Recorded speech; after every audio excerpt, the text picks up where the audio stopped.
All Indiana Politics is your premier source for Indiana politics, focusing on issues that matter to you. I still want us to be the best in the Midwest. We can't afford another lockdown. Give the citizens of this country the relief they need. Education in the state of Indiana remains priority number one. In-depth, nonpartisan coverage. We don't know exactly where the economy will be in January. People are worried with good reason. Exclusive interviews with Indiana's political leaders. We have the resources here in the state of Indiana to care for those who are in need. Expert analysis on critical legislation. We need to reform those laws. This recovery is going to take some time. We've got to anticipate that there'll be a budget shortfall. From Wish TV, this is All Indiana Politics Podcast on the All Indiana Podcast Network.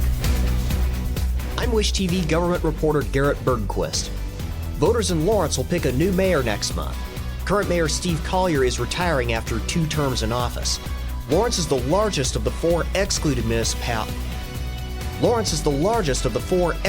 municipalities in Marion County, both in terms of population and land area. I recently sat down with both of the candidates running for mayor. Here's Democratic candidate and current City Council member Deb Whitfield. Let's bring in Deb Whitfield. Deb, thanks for dropping by today. Thank you for having us. So why are you running for mayor of Lawrence? Well, thank you. That's a very great question. I'm running for mayor of Lawrence because I think it's time. It's time for a new voice. It's time for a new era. It's time for us to start looking like the city that we represent. Lawrence is very diverse, and I want to be the voice and advocate for them and help them understand that it's a great opportunity in Lawrence and that I want to be that salesperson, a proud, strong voice for Lawrence. So that's why I'm running. It's time.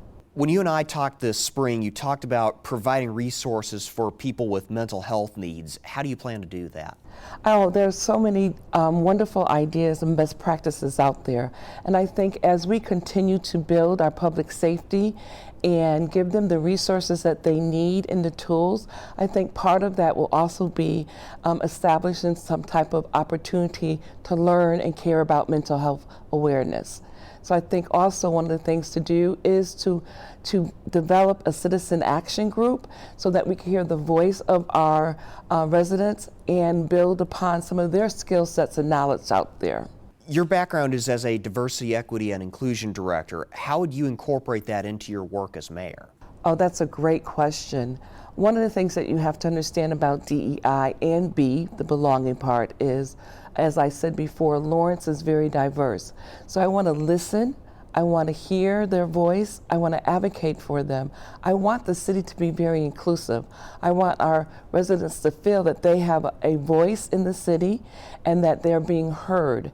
And inclusion is very important to me, but I also want them to feel that they belong in the city, that they have a voice, and that they have an opportunity to share their thoughts so that hopefully being transparent we can work upon and come to some mutual arrangements to continue to advance Lawrence.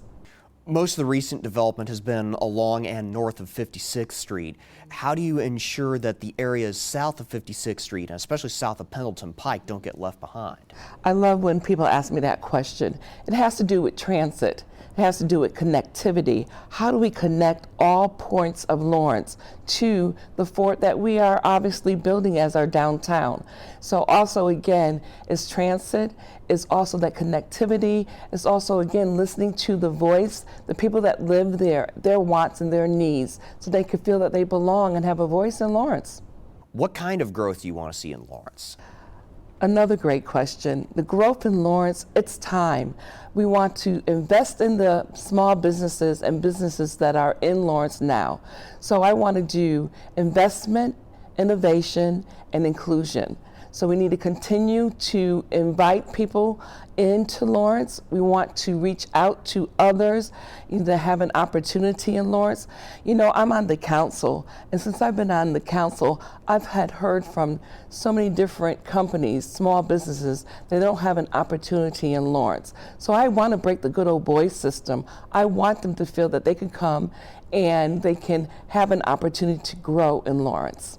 This spring, you mentioned to me that you had the idea of having some sort of small business incubator somewhere around Civic Plaza or something like that. Have you been able to explore that any further? I have not, because I really want to get and obtain a city planner for all the visions that we're thinking about and how we can build that. I still believe that it's a strong opportunity because, storefronts are so expensive and we have a lot of small businesses in Lawrence. And I think that's the charm of Lawrence. And so in order to do that, we've got to find many ways that we can help them stay affluent in Lawrence, yes. You've promised a safer and more secure city. What does that look like, and how do you plan to get there? Lawrence is safe. We have a very high rate of solving our crimes, but we also have to have an idea to move forward, to continue to build that safety. So I want to make sure that I am a candidate for Moms Demand Action, so gun sense. I think that we need to continue that. We need to increase the buying, purchasing age from 18 to 21. We need to end endless permit, gun carry. We need to help our police officers better and resources for them, and our first responders. So there's a lot of things that we can continue to do to keep Lawrence safe and to invest in Lawrence.